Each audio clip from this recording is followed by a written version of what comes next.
Great. Thank you, Colton. So we will call the June meeting of the Finance Committee together. I would like to welcome Dr. Ruth Burkhart to the Finance Committee. This is her first board meeting today. She was here all day with us yesterday through committee. So I'd like to introduce you to the committee, and we're glad you're here. And Michaela's here with us too. Giovanni is absent today. So we will review our on-site packet, and I don't believe we have one. No, we do not have him. And we do have an addition to the agenda. Right, we would like to add shared data solution. I think that's what we're gonna call it, yeah. So that would be under new business. It would be like under new business. Shared data solution. Yeah, shared data solution. And then I think we have a motion since the agenda is amended.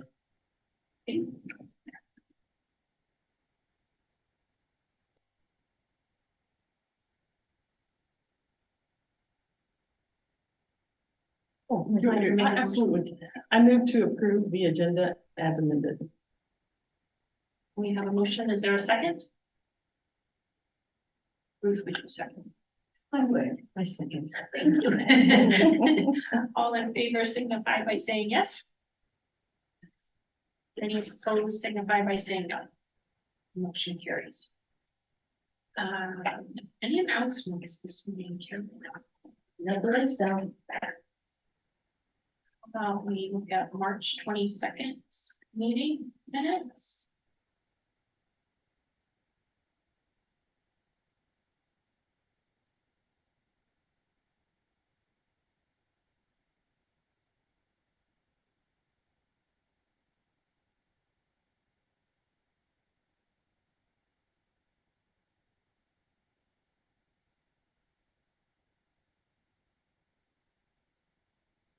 Move to approve minutes from the March 22nd, 2023 Finance Committee meeting as written.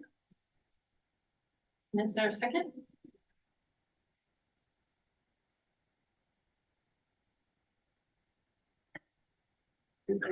Second. You want me to? Sure. Yes, and once we can. Okay, thank you. I'll try to make my finger on the Sorry. Okay, we have a motion and a second. All in favor signify by saying yes. Yes. And any opposed signify by saying no. Motion carries. Okay, unfinished business, monthly finance report update. yeah, that starts on page 5 in your packet. Now, this is as of the end of April, because there's always a little bit of delay before we get the monthly report from the service center. So you will see that the ending cash balance is what's in our P fund. And you will see that that is going up, but I do tell you that we have a fair amount of stuff that we purchase at the end of the fiscal year. We kind of wait and see, how the money's going to be, because, sometimes things can come up during the fiscal year that you hadn't budgeted for, so you kind of have to change things around and stuff like that. So I would anticipate that will be going down because we are purchasing some end of year. Our end of our fiscal year is June 30th. And then we start fiscal year 24 on July 1st. And then you have on page 6 is the revenue. And again, the majority of that comes from, the licensing fees. And then on page 7, you will see the expenditures for the year so far. And we still have some kind of bigger ones to come out, like our impaired provider, that doesn't show up on here, and some of those. So that will look a little bit different. And then finance or page, they come out quarterly. Yeah, so we did just do an impaired provider, I know, so. On page 8 is just kind of the comparison that I've been doing. Again, you'll see that I think for the whole, the fee fund is kind of leveling out a little bit, you know, there for a while it went up quite a bit, but again, here in April, it went up 120,000, but we also hit all of those graduates who graduated in May that start sending their applications in March. So, we always get a big boost there. That's what you can see, but, it's doing okay. Kind of consistent with the pattern from last year. It looks like we expect to see maybe a loss in June.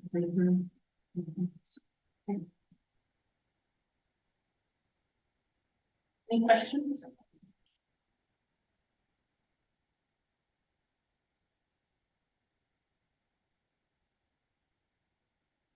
Do we need to approve the finance report? How about updates on the fiscal year 23, 24, 25? Okay, on page 10, in there you will see the bill, the mega bill, and the Board of Nursing is there. We did for fiscal year 24, we got that supplemental that I put in for the upgrade to the software. We didn't know until the end whether we were getting it or not, but we did get it. And then for fiscal year 24, they did adjust the appropriations. It didn't show up here yet, but they showed the appropriations for the pay raise that the legislature gave, and that's roughly like $67,000 something. But the very interesting thing about that is, for some reason, it did not get put in the appropriations for fiscal year 25. Yeah, interesting. So I will have to do a supplemental, and I've already talked to Division of Budget, and they said, yeah, they anticipate there's going to be supplementals because it's some sort of technical problem over there that the raises did not get put in fiscal year 25. So anyway, that will be something when I start on the budget, because I will be starting on the budget in July. As soon as the other one's done, start collecting all the information and everything, and it will go up. Benefits always seem to go up. And then all of the, you know, we're so electronic, which is great, absolutely great. However, the maintenance agreements and all of that typically go up. We figure like maybe 12% a year. Usually conservatively about 12%. Yeah. So, you will see that the budget's gonna continue to go up every year unless something else is cut and stuff, and that's just kind of the way we figure it in. So you don't anticipate any trouble with the 2025 raises getting in there since they know of the issue? Yeah, when I talked to Division of Budget, he said no, he said, I anticipate seeing supplementals. He said, I cannot think that there would be any problem taking it through. I'll just have to justify it at every hearing that I go to, which is okay. He said, because really it's a technical issue on their side, it should have been put in. I mean, It's we're not just the Board of Nursing, No. It's across the board. And if we were an agency that got it out of the state general fund, their budgets got cut until the legislature comes back in January and does a bill right at the beginning to give the money to those agencies that use state general fund. Their budget was slashed. So we're lucky that we're not one of those. We're defunded. And so I don't anticipate there'll be a problem.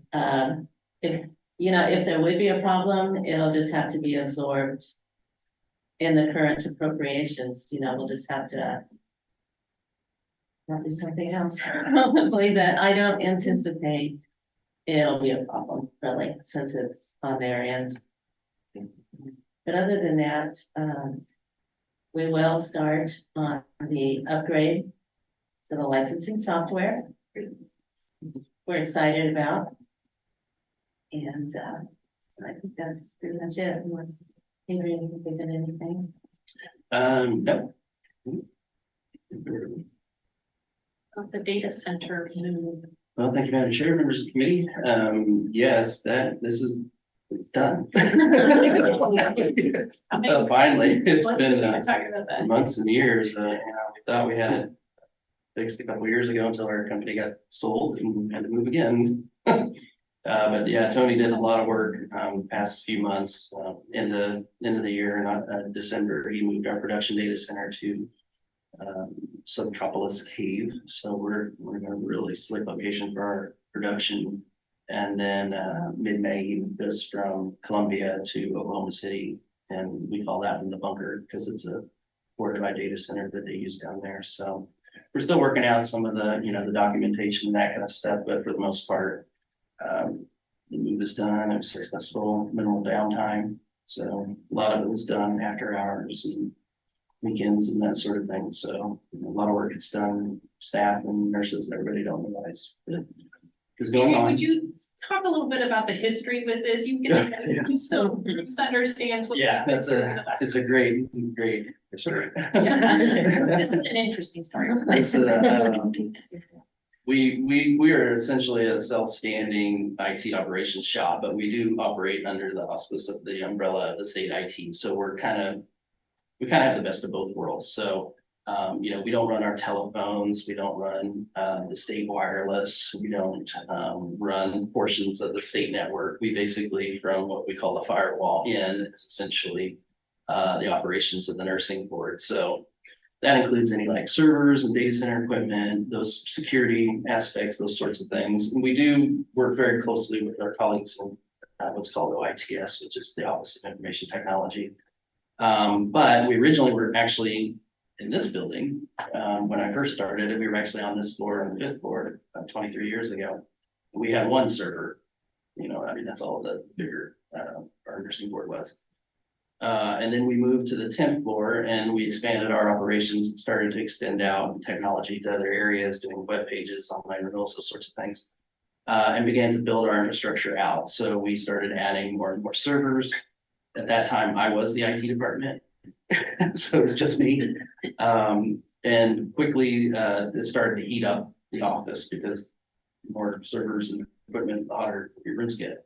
So we moved to the 7th floor in this building into the state data center, but realized pretty quickly that we needed to have redundancy in our operations. It's not good to put all your eggs in one basket. So we originally were going to move offsite data center down to Wichita and had it was another state data center. However, they decided to close it during some times of fiscal constraints of the state. And so we ended up moving to Topeka, the Historical Society, which you don't really want your production and your backup in the same city. That's not a really good idea. So the board started looking at things. State went through some more fiscal constraints at the time, and they decided to close the data centers. And so we had to find another solution pretty quickly. Ended up going down the street to a company that was here locally that had a data center. We went well, it was stressful, but we got it. And then the board saw the logic and decided that we wanted to move it to another cave in Columbia, Missouri for our backup data center. But then that company sold. And so that's what led us to this is we didn't have to move again. Some of our information is in the cloud, but some of it is not. Our licensing system is ran by us. We like to be able to control. So for instance, if the nurse licensure compact goes into place and APR and full practice authority, we need to start tracking whatever variable. We're not in a global licensing system with other agencies. And for us, that works really well because we control our own destiny. In a lot of states, it's within an umbrella type system, and essentially you are running your operations around whatever the IT department wants you to run. And you're also sharing with other agencies, of which the nursing board is the largest, so thus they tend to have to pay the most for the systems. So we think with our economies of scale, we've got talented staff, Colton, Tony, and I work on the system too. If Carol, anybody needs anything, the board has a direction that they want to go, as long as we have the operations money and the ability to secure it, we can do it. And that does kind of lead us into the next subject, if I can go ahead and address that, with the upgrade of the licensing system. That is part of where we're going, and so, we needed to upgrade the licensing system to accommodate some new things we want to do. We want to go into the more mobile world so that we have mobile functionality and all that, but right now we have to get the base of the system upgraded. So that's what Carol, the board, we've worked on our strategic retreat, staff, everybody, to get the authority to upgrade the system. We do still have to get the permission of the state, of which we did get it last week, so that's good. We also didn't want to just try for the money that we had hoped the state would allow us to use of our own funds. We also went out and found what was called Spark Fund. So we asked for a grant from the state, which is the ARPA money. We were awarded that as well. So now we're sitting in a good place to be able to do what we want to do. So we're going to use a combination of those funds to get the base of the platform up, add some data analytics and statistics type stuff, because we're always getting more and more data and the ability to get it out easier. We want to bring our verifications in-house so that we're not doing it at a third party like we are today. We also will continue to send to Nurses eNotify, which is a primary source information, and we do want to continue to do that. And then eventually, once this project's done, if it's successful, I'm going to come back to the board, say that it was, knock on wood, successful, everything's good. And then I'm going to ask to use the funds that we've asked for in FY, what is it, 2025? No, 24. 24, to do the investigative case management portion and the mobile functionality. And then we'll be set for a while. So it's a long history, but you know, we watch the fund very closely. We spend an awful lot of time patching and securing and documenting and keeping everything running. We're very grateful for Tony and Colton and Adrian. They do a phenomenal job of keeping us up to date and current with our nurses across the state.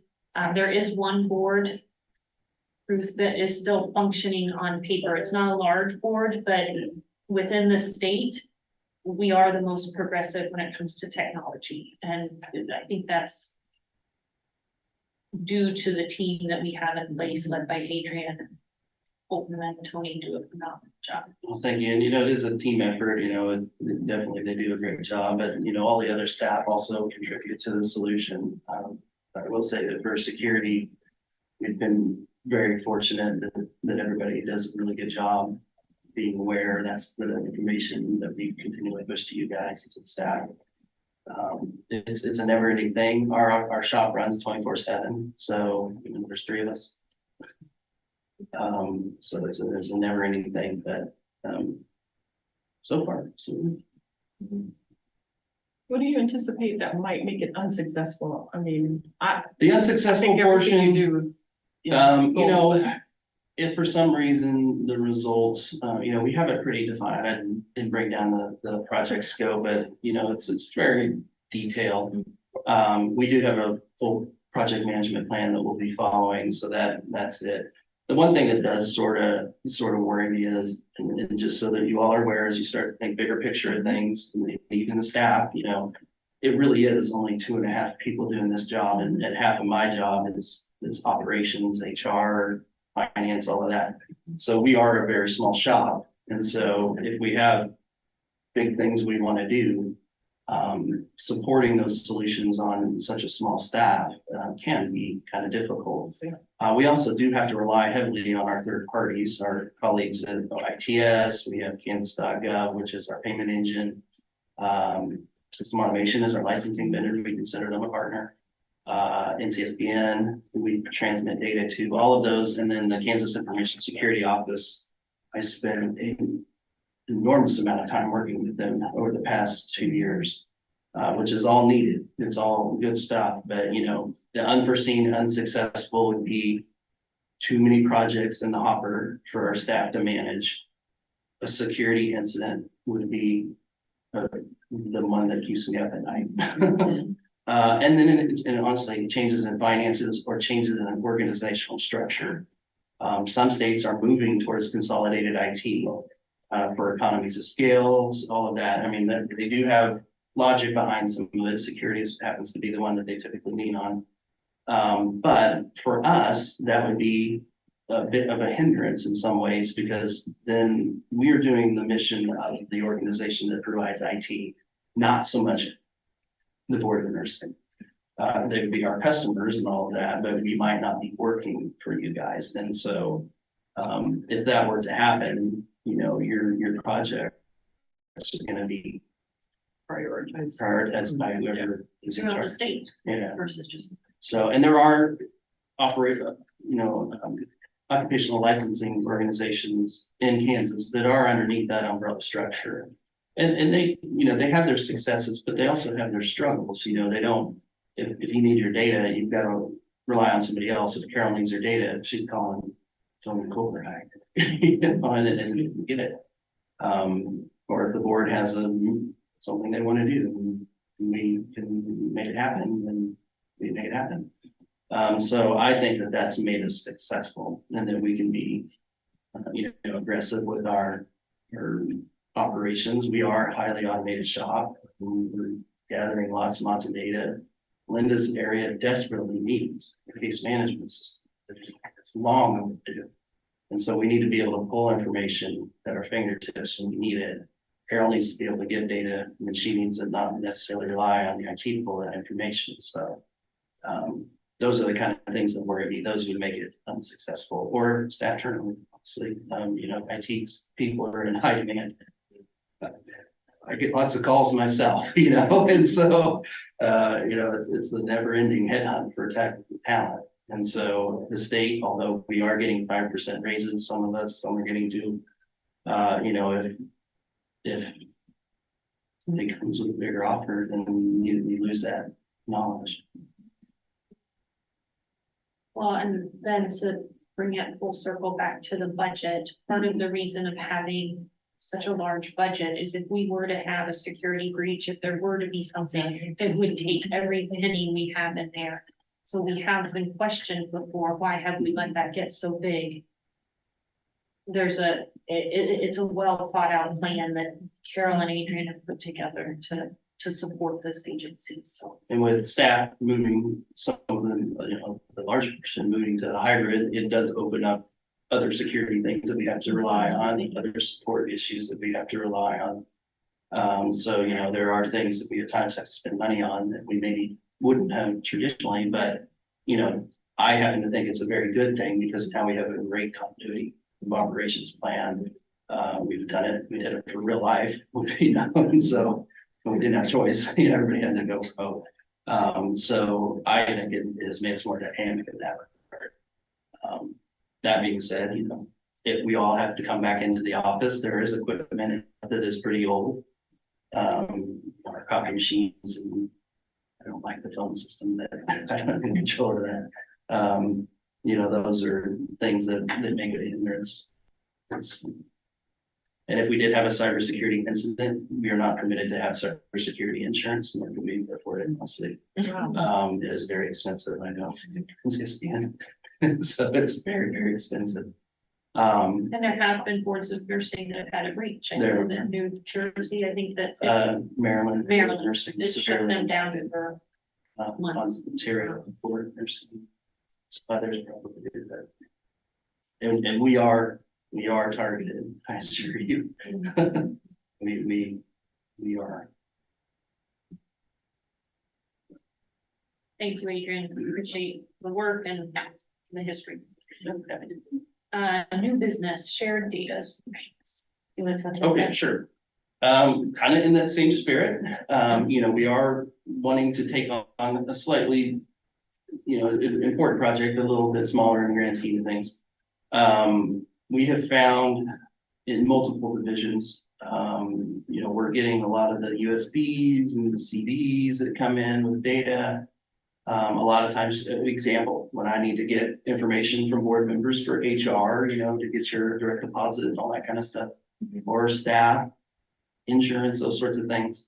Although our state email system is secured internally, once it leaves to go to whoever and wherever, unless it's encrypted, which is a bit of a process to get unencrypted for the individual receiving.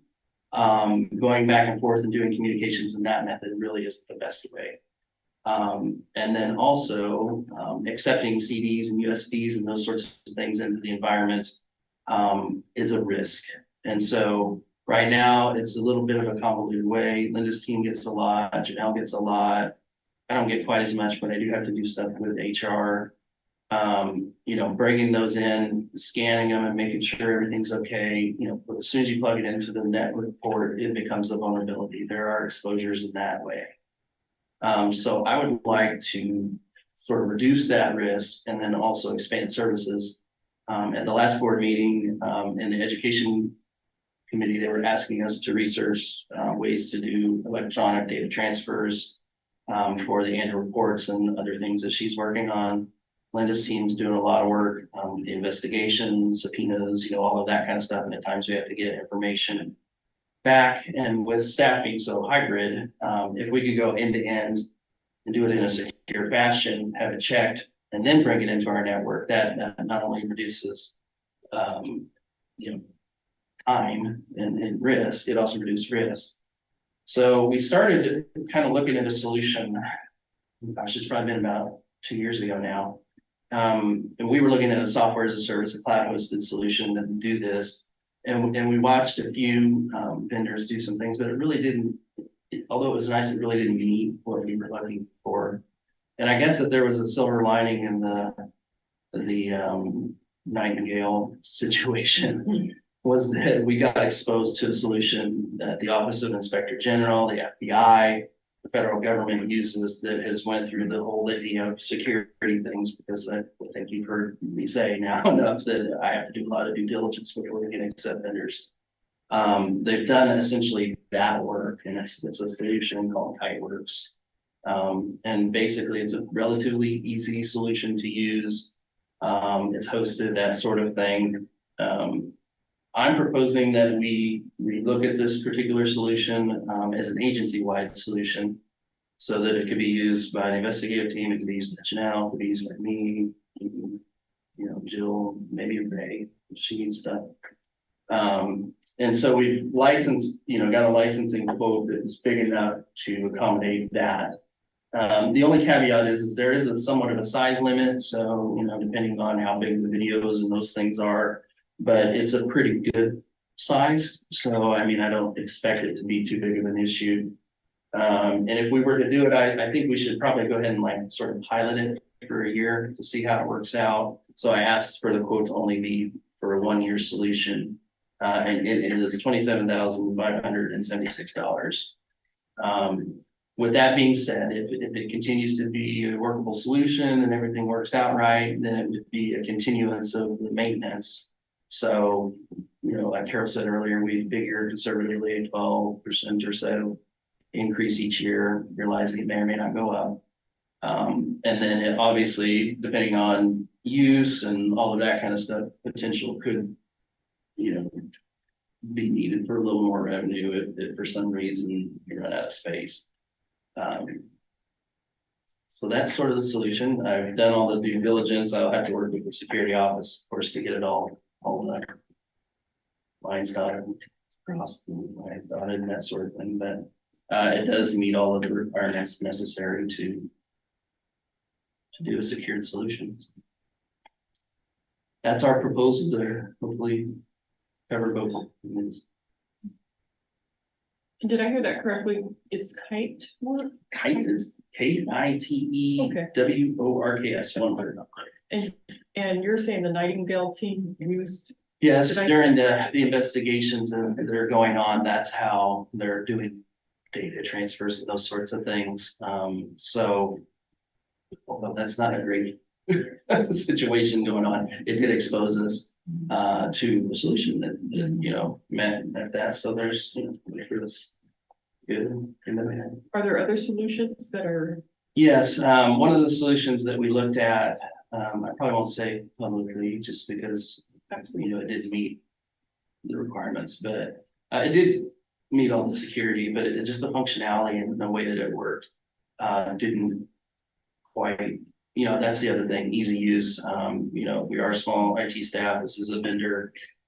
This is also on state contract, so that's another very important thing. Otherwise, we have to bid. That's kind of the way it is. But yeah, we looked at a few solutions. Actually, there was another one too, but that one didn't meet the security requirements. So.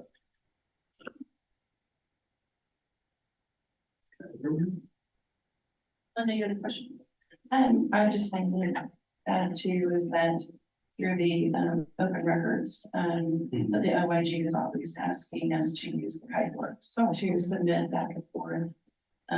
So that's kind of one of the other reasons that I mentioned it to Adrian and then the Nightingale cases as well, that it is used through the open records and the secure means to be able to transmit documents without, and it saves then postage for us mailing or creating a flash drive to send out. It does save some money that way.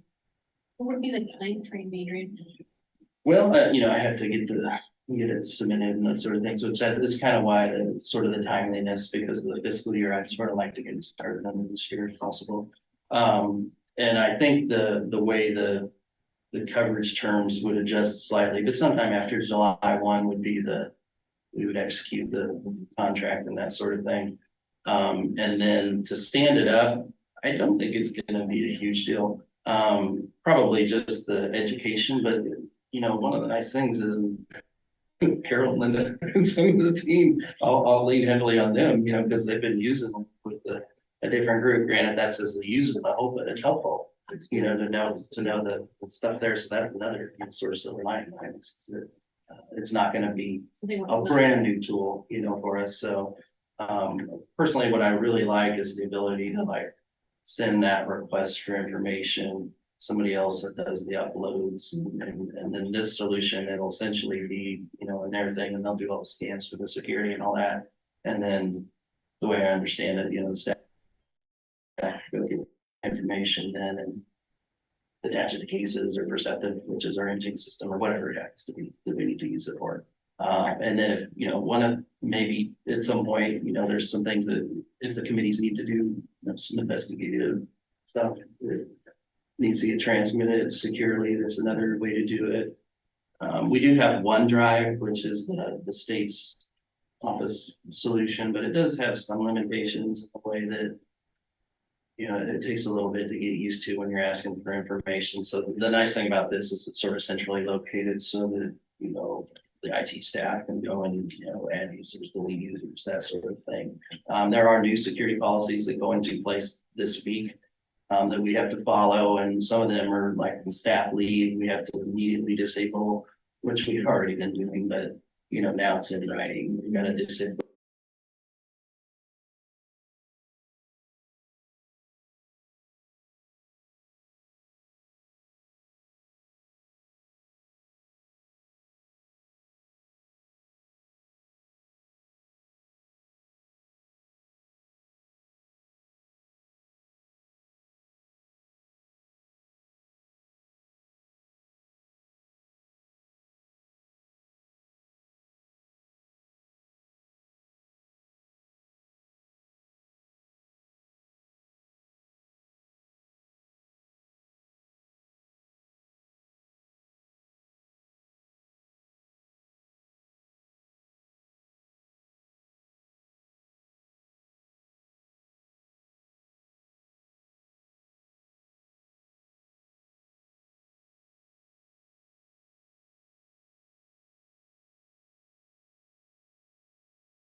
Yeah, we're just understanding all the benefits that this would bring to us, so. Essentially, the staff have used the solution as users, so now I don't know, we're gonna have to learn the, you know, the admin side of things, but that'll be an IT thing, I'm not too worried about it really.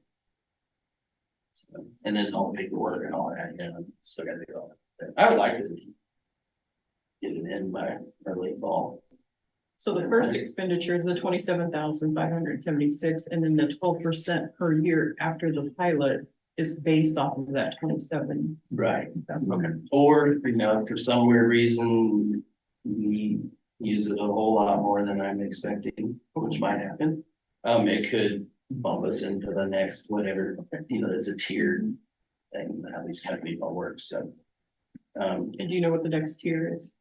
I actually don't, because I asked them for the federal, I figured if I met the federal security standard, and I told them, don't give me like the largest, because we're not a FBI or something. Right. Yeah, I mean, I wanted to keep it within reasonable price range, and, we like to bring anything that, exceeds what, 20,000, 25,000 to the board. I know this just barely goes over it, but, I think it's an important solution. The board asked us to look at it at the last meeting for education, happens to be, litany of areas that we cover multiple departments, which is nice. That's the way I prefer to do things, actually, is when it can affect multiple units. Is there a motion? I move to approve the expenditure for Kite Works, including the 27,576 for the first pilot year, as well as the 12% increase after the year, unless there's any increase in our volume. We have a motion. Is there a second? I was thinking. All in favor signify by saying yes. Yes. Any opposed signify by saying no. Motion carries. Thank you. So I think we just have the agenda for September. You'll have a wrap up on fiscal year 23, which is what we're in right now, because we'll be done with that and have all the reports, and then fiscal year 24 and 25. And then when in September we meet, I don't know off the top of my head, but anyway, that has to be submitted by September 15th. So if it hasn't been submitted, it will be very close to being submitted. So I can kind of update you on that. So that's what I know. Sounds great. And with that, we will adjourn the June meeting of the Finance Committee. Thank you.